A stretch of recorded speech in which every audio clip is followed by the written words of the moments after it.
이 시간 주시는 하나님의 말씀을 통해 큰 은혜가 있기를 간절히 소망합니다. 아멘. 오늘 본문 말씀은 마태복음, 마가복음, 그리고 누가복음, 요한복음 이 4복음서에 다 나오고 있는 말씀으로서 성경에 있어서 많은 불신자들과 그리고 이 지성인들이 이 공격당하는 이 사건 중에 하나입니다. 왜냐하면은 오늘 본문 13절 하반절 말씀을 보면은 이는 무화과의 때가 아님이라고 말씀하고 있기에 무화과의 때가 아님이라. 무화과의 때가 아닌데도 열매가 없다는 이유 하나만으로 예수님은 그 나무를 향하여 저주하셨기에 어찌 보면은 성경적으로 이게 모순이 아닌가? 이거 잘못된 거 아닌가라고 생각하였기 때문에 많은 지성인들, 많은 사람들이 비판하는 구절이었다라는 것입니다. 버트런드 러셀은 나는 왜 기독교인이 아닌가라는 책에서 이 본문을 이렇게 비판하고 있습니다. 같이 한번 읽어볼까요? 시작. 이것은 대단히 이상한 이야기다. 무화과 철이 아니기 때문이다. 그리고 실제로 나무를 비난할 수는 없다. 어찌 보면은 이 말에 동의하시는 분들도 있을 거예요. 그렇다면은 왜 예수님께서 무화과의 때가 아닌데도 이 무화과 나무에 열매가 맺히지 않았다 해서 그 나무를 저주하셨을까요? 마가복음 11장 우리 12절 말씀을 우리 함께 읽어보도록 하겠습니다. 시작. 이튿날 그들이 베다니에서 나왔을 때에 예수께서 시장하신지라. 네, 우리가 바라봐야 할 것은 예수님께서 시장하신지라, 즉 배고프셨다라는 겁니다. 미국의 이 온라인 영영사전, 이 메리엄 웨스터에는 행그리라는 단어가, 이 영어 단어가 등재되어 있습니다. 행그리. 처음 들어보실 거예요. 행그리. 이거는 배가 고프면 헝그리. 어떻게 된다? 앵그리. 화가 난다. 그러니까 행그리, 이거는 헝그리와 앵그리를 합쳐서 배가 고프면 나는 화가 난다라는 의미로 이 영어 사전에 등재를 했다라는 겁니다. 여러분 혹시 동감하시나요? 아닌가요? 네, 저는 예로 들어서 다이어트로 생각해 봤어요. 다이어트. 한창 다이어트로 살을 빼기를 원하는 사람들은 열심히 어디로 가나요? 헬스장에 가서 운동을 하고 거기서 멈추는 것이 아니라 밥을 적게 먹거나 먹는 것을 줄입니다. 저 또한 이제 살을 빼기 위해서 저녁을 한번 안 먹어봤어요. 아침 열심히 먹고 저녁 먹고 이제 저녁 6시 전까지는 아무것도 안 먹기 시작했는데 이제 이후로는 이제 한 10시, 11시 되니까 치킨이 돌아다니는 거예요. 피자가 돌아다니고 상당히 이제 예민해지면서 어떤 사람이 나를 건드리면은 나 지금 민감하다. 내 건드리지 마. 나 지금 약간 화날 수도 있어 라는 약간 이 올라오더라고 이게. 이것처럼 배가 고프면 화가 난다라는 게 있을 수 있던 것 같아요. 그래서 탄수화물 등 이 영양분의 부족으로 배가 고프면 화가 난다라는 이 많은 상당수의 사람들의 말이 실제 상황으로 벌어질 수 있다라는 것으로 영국 앵글리아 러스킨대가 이 조사를 해봤는데 연구 결과 그렇게 나타났다라고 합니다. 배가 고프면 화가 난다. 이처럼 오늘 12절 말씀에 예수님께서는 시장하셨다고 말씀합니다. 시장하셨다. 예수님은 하나님의 아들이시기 때문에 신성을 가지고 계셨어요. 신성. 하지만 나를 위해서, 우리의 죄를 위해서 이 땅에 오심으로, 비하의 신분으로 오심으로 우리와 같은 인성을 가지고 계셨습니다. 즉 배가 고픔을 느끼셨고 아픔을 느끼셨다라는 것. 그렇기에 배가 너무나 고파서 홧김에 저주했다라고 하는 것이 오히려 이 비판자들, 불신자들과 지성인들을 이해하고 그들을 설득하는 데 더 쉬웠다라는 겁니다. 화가 나서 무화과 나무를 저주하고 이 나무를 죽이셨기 때문에 얼핏 보면 예수님의 이러한 반응은 비난을 받기에 충분합니다. 하지만 예수님은 마음이 좁아서 양심을 품고 이 무화과 나무를 저주할 분이 아니다라는 사실입니다. 왜? 예수님은 사랑이시기 때문에. 예수님은 아가페적인 사랑, 우리를 끝까지 사랑하시는 분, 희생하시고 우리를 절대적으로 사랑하시는 예수 그리스도이기 때문에, 우리를 용서하시는 하나님이기 때문에 그거 하나만 가지고 저주하시는 분이 아니다라는 사실입니다. 우리가 예수님의 이 무화과 저주 사건을 이해하기 위해서는 이 이스라엘의 무화과 나무에 대해서 우리가 알고 그리고 이해해야만 왜 예수님께서 이 본문을, 이 말씀을, 무화과 나무 저주의 사건을 우리에게 말씀해 주셨는지 알 수 있다라는 사실입니다. 이스라엘 무화과 나무는 총 5번 열매를 맺습니다. 총 몇 번 열매를 맺는다고요? 5번. 이 무화과는 긴 겨울 동안 앙상한 가지만 있어요. 앙상한 가지. 앙상한 가지만 있다가 이제 여름의 시간이 도가라오고 그리고 6월절쯤이 되면은 그 가운데 앙상한 가지만 있던 그곳에 이제 작으면서 덜 익은 이 푼 무화과가 맺히게 됩니다. 이 푼 무화과는 맺히게 되면은 그 전에 이 잎이 무성하기 전부터 열린다라고 해요.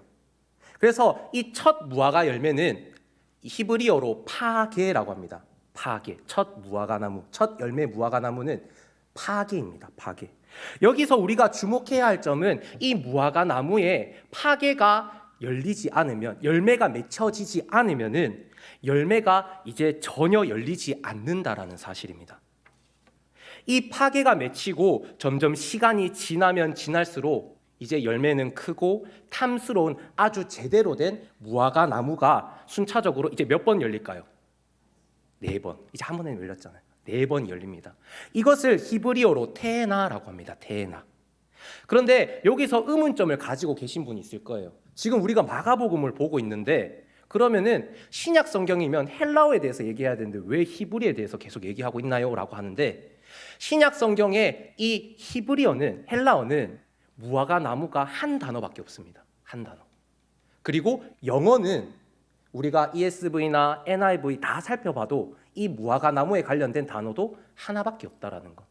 또한 우리가 사용하고 있는 한국어 또한, 한국말 또한 하나밖에 없습니다. 무화과 나무. 그렇기 때문에 우리가 이 히브리어 테나와 그리고 파게를 가지고 오늘 본문을 바라보아야 합니다. 이것으로 볼 때 앞서 얘기했던 모순들은 해결되고 사라지게 될 것입니다. 마가복음 11장 우리 한번 12절에서 13절 말씀을 함께 읽어보도록 하겠습니다. 시작. 이튿날 그들이 베다니에서 나왔을 때에 예수께서 시장하신지라 멀리서 잎사귀 있는 한 무화과 나무를 보시고 혹 그 나무에 무엇이 있을까 하여 가셨더니 가서 보신즉 잎사귀 외에 아무것도 없더라. 이는 무화과의 때가 아니니라. 네, 12절 말씀을 보게 되면 이튿날 예수님께서 예루살렘 가까운 베다니에 가셨을 때에, 나오셨을 때에, 베다니에서 나오셨을 때에 예수님은 어떠하다라고 말씀하고 있습니까? 시장하신지라. 매우 시장하셨습니다. 매우 시장하셔서 멀리서 바라봤을 때에 이 무화과 나무가 잎이 무성한 걸 보고 분명히 저기에 열매가 있을 거야 생각해서 예수님은 그 열매를 찾아오셨다라는 것. 이때 찾아오셨을 때 이 열매는 무엇이었을까요? 바로 파게입니다. 파게. 왜 파게냐면 이 시대적 배경을 살펴보게 되면은 6월절쯤에 있었던 이 내용이었습니다. 무엇이? 무화과 나무 저주 사건이. 예수님은 6월절 어린 양으로 십자가에 못 박혀 죽으셨습니다. 누구를 위해서? 나를 위해서. 예수님께서 6월절 어린 양이 되시기 바로 사흘 전에 있었던 일이 오늘 있었던 바로 무화과 나무 저주 사건입니다. 그렇기 때문에 이 6월절쯤에 있었던 열매가 과연 무엇이었을까요? 파게였습니다. 파게. 그러니까 예수님이 찾으셨던 것은 바로 첫 열매 무화과 나무, 즉 풋 무화과 나무를 하나님께서, 예수님께서는 찾으셨다라는 것. 하지만 오늘 본문 13절에 무화과의 때가 아님이라는 말씀에는 이때는 히브리어 테에나를 찾으셨습니다. 즉 본격적인 테에나 시즌이 아니었다라는 것. 즉 크고 탐스러운 정말 제대로 된 무화과 시즌이 아니었습니다. 이것을 비추어 보아서 파게가 열매가 맺혀져야지 테에나라는 열매가 맺혀집니다. 그런데 이 나무에는 파게가 없었고 그렇기 때문에 무엇이 없었을까요? 테에나라는 열매가 없었습니다. 즉 지금 이 시기에는 무조건 무화과 나무에 파게가 있어야만 하는 것을 보여주는데 그리해야 무화과의 때에 테에나가 열리는데 그렇지 못했다라는 것. 테에나의 시기 때가 나무가 아니었지만 무화과 나무에 무엇이 있어야 된다? 파괴나무가 있었어야 된다는 거, 열매가. 예수님께서는 무성한 잎이 나무에 아주 작은 열매를 기대하셨습니다. 무엇을? 파괴를. 하지만 그 나무에는 파괴가 없었기에 예수님의 그 기대는 산산조각이 났다라는 거예요. 그래야 예수님께서는 그 자리에 두어도 태나가 맺히지 못하는 나무, 아무 쓸모도 없고 필요가 없는 그 나무를 저주하셨습니다. 다시 본문 12절로 돌아가서 예수님께서는 베다니에서 나오셨습니다. 베다니. 이 베다니의 어원을 살펴보게 되면은 같이 한번 볼게요. 베이트 테에나입니다. 베이트 테에나. 이것이 뜻이 뭐라고요? 무화과의 집. 그러니까 예수님께서 이 베다니에 나오셨을 때 그 주변은 무화과가 엄청 많았다는 거예요. 이 무화과가 있는 집에서, 무화과가 있는 곳에서 예수님께서 바라봤던 이 무화과를 저주하셨다라는 것은 그만큼 중요한 사건이었고, 제자들을 향하여서 어떤 중요한 메시지, 정말 중요한 메시지와 교훈을 주시기 위한 의미가 담겨 있다라는 것입니다. 열매 없는 무화과 나무는 다음의 사실들을 간접적으로 보여줍니다. 첫 번째, 같이 한번 따라하겠습니다. 위선적 신앙인을 예표한다. 네, 13절 말씀을 보면 멀리서 잎사귀 있는 한 나무, 무화과 나무를 보시고입니다. 여기서 열매도 없이 잎사귀만 무성했던 이 무화과 나무는 말만 무성하고 진실한 행동이 수반되지 않은 그냥 위선된 신앙인의 단면을 보여주고 있습니다. 구약에서 이 무화과 나무는 이스라엘을 상징하고 있습니다. 그리고 이 열매를 맺지 못하는 무화과 나무는 이스라엘의 죄와 타락을 상징합니다. 그렇기에 예수님은 겉만 번지르르하고 경건하지 않고 거룩의 열매 없이 가식적인 이 율법주의와 형식주의에 빠져있는 타락한 당대의 이 위선적인 신앙인을 보시고 이 열매 없는 무화과 나무와 같다라고 비유하셨던 것입니다. 예수님께서는 단지 무화과 나무의 조그마한 파괴, 첫 열매, 첫 사랑, 풋 무화과만을 바라고 계셨습니다. 즉 자그마한 믿음, 참된 신앙 고백, 그리고 신앙의 향기 나는 생활을. 하지만 이런 주님의 기대는 와르르 무너집니다.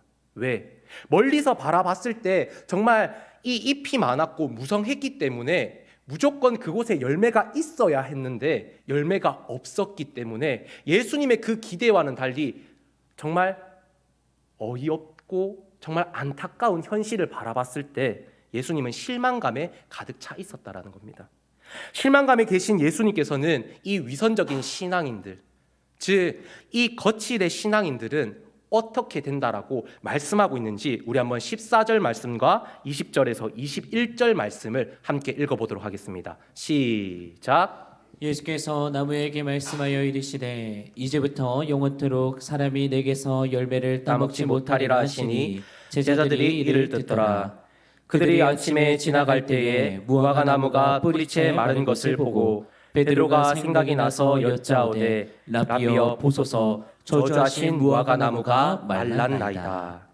종교 의식만 무성할 뿐 진정한 예배도 참된 신앙도 없는 이 거칠의 신앙을 가진 그들, 뿌리채 말라버리고 쓸모가 없기에 그곳에서 멸망당한다고 말씀합니다. 사랑하는 경산중앙교회 성도 여러분, 저주는 단지 그때의 사건으로 끝나는 것이 아닙니다. 어느 시대와 어느 누구를 막론하든지 간에 이 거칠의 신앙을 가진 자는 영원한 저주를 당하게 된다라는 사실입니다. 왜?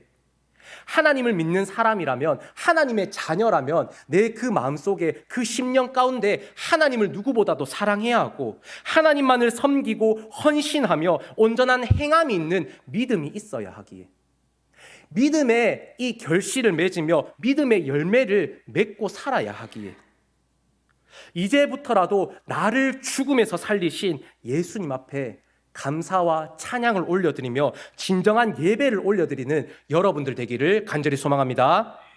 이제부터라도 거칠의 신앙이 아니라 참 신앙, 참 믿음의 소유자가 되어서 하나님이 바라보셔서 너는 정말 사랑하는 나의 아들이다, 사랑하는 나의 딸이다 라고 하나님 앞에 칭찬받는 여러분들 되었으면 좋겠습니다. 열매 없는 무화과 나무는 두 번째 사실을 간접적으로 보여줍니다. 두 번째 같이 한번 읽어보겠습니다. 시작. 유대인의 신상을 보여줍니다. 네, 잎사귀만 무성하여서 말라버린 무화과 나무는 유대 민족과 그 백성이 처한 상황을 말해주고 있습니다. 예수님은 그들 가운데 오셨지만 그들에게서 참 신앙의 열매가 아닌 잎사귀만 번지를 하게 있는 거칠의 밖에 찾으실 수밖에 없었다라는 것. 무성한 잎과 겉모양과 달리 유대인들은 열매를 맺지 못한 채 그 가운데 영적으로 생명이 없었고 믿음이 없었고 사랑 등이 결핍되었습니다. 영적으로 결핍되어 있는 지도 자신의 영적인 상태도 모르는 상황에서 그냥 자신의 신앙을 고백하는 사람들을 예수님은 찾아오셔서 검사해 보셨다라는 거예요. 과연 겉만 번지르한데 그 속은 어떨까? 그 가운데 믿음의 열매는 있을까? 사랑의 열매는 있을까? 남을 배려하고 남을 긍휼히 여기는 긍휼의 마음이 있을까? 예수님은 찾아오셔서 그 나무를 바라봤지만 그들을 바라봤지만 그 마음 가운데 그들의 신앙 가운데는 그것이 없었다라는 것. 예수님을 거부한 뒤로 그들 사이에는 어리석음밖에 없었습니다. 어리석음. 세상을 바라보고 세상을 더 좋아하고 세상을 쫓아가는 그들. 이 어리석음이 점점점 커지게 되자 결국 그들을 파멸 가운데 인도했다라는 겁니다. 우리는 무화과 나무 위에 내려졌던 이 저주를 생각해 볼 때 두려운 마음으로 자신의 마음을 돌아보아야 합니다. 과연 나에게 주님이 기뻐하실 만한 신앙의 열매가 맺혀져 있는가? 거칠의 신앙을 가졌던 이 위선적인 신앙을 가졌던 유대인들처럼 내가 살아가고 있지는 않은가? 때로는 우리는 하나님의 자녀로서 나는 하나님의 자녀야. 나는 교회 지금까지 이렇게 오래오래 살아왔어. 거룩한 척. 예배 나와서 남들보다 열심히 기도하고 남들보다 더 열심히 부르짖고 찬양하는 척 그냥 겉모습만 그렇게 하지는 않는지 내 심령 가운데 하나님을 향한 불평과 불만은 있고 시기와 원망은 가득한지 그냥 썬데이 크리스천처럼 그냥 교회만 왔다 갔다 그리는 그런 신앙인이 아닌지 우리는 한번 돌아보아야 합니다. 내실보다는 겉모습에 치중하는 이 바리새인과 서기관들이 아닌지 나 자신을 돌아보아야 합니다. 하나님께서는 우리에게 지금 말씀하고 계십니다. 거칠의 신앙을 소유한 자가 아니라 믿음의 열매를 맺어 살아가는 신앙인으로서 살아가라라고. 파게 작은 열매가 맺어야 테에나가 맺듯이 겨자씨만한 믿음만 있으면 된다라고 하나님께서는 우리에게 말씀해 주고 있습니다. 하나님께서는 예수님께서는 그 나무를 바라봤을 때 큰 열매를 바라본 것이 아니에요. 즉 파게 자그마한 것 조그만한 것, 풋사과 우리를 바라보는 예수님의 심령도 그거다라는 거예요. 너에게 조그만한 믿음이 있으면 돼. 예수님을 향한 사랑만 있으면 돼. 그 사랑이 점점 시간이 지나면 지날수록 사랑이 커져만 갈 거야. 열매가 커져만 갈 거야. 그 열매를 거두는 날이 올 거야. 예수님은 그것을 기대하고 계시다라는 것. 참 신앙, 참 믿음을 소유하는 우리 모든 경산중앙교회 성도 여러분 되기를 간절히 소망합니다. 마태복음 21장 21절에서 22절 말씀을 함께 보고 오늘 말씀을 마무리하려고 합니다. 같이 한번 읽어보도록 하겠습니다. 시작. 예수께서 대답하여 이르시되 내가 진실로 너희에게 이르노니 만일 너희가 믿음이 있고 의심하지 아니하면 이 무화과 나무에게 된 이런 일만 할 뿐 아니라 이 산더러 들려 바다에 던져지라 하여도 될 것이요 너희가 기도할 때에 무엇이든지 믿고 구하는 것은 다 받으리라 하시니라. 아멘. 아멘. 예수님은 믿음은 예수님을 전적으로 의뢰할 때 성장하게 됩니다. 예수님께 온전히 의지하여야 주님이 주시는 그 능력과 힘을 가지고 우리는 이 세상을 살아갈 수 있습니다. 오직 하나님께 영광 돌리며 신앙의 정절을 지키며 나아갈 때 나의 작은 믿음이 성장해 가고 영적으로 성숙한 신앙인으로 나아갈 것입니다. 거칠의 신앙이 아닌 주님 보시기에 기뻐하실 만한 믿음의 열매를 맺는 우리가 됩시다.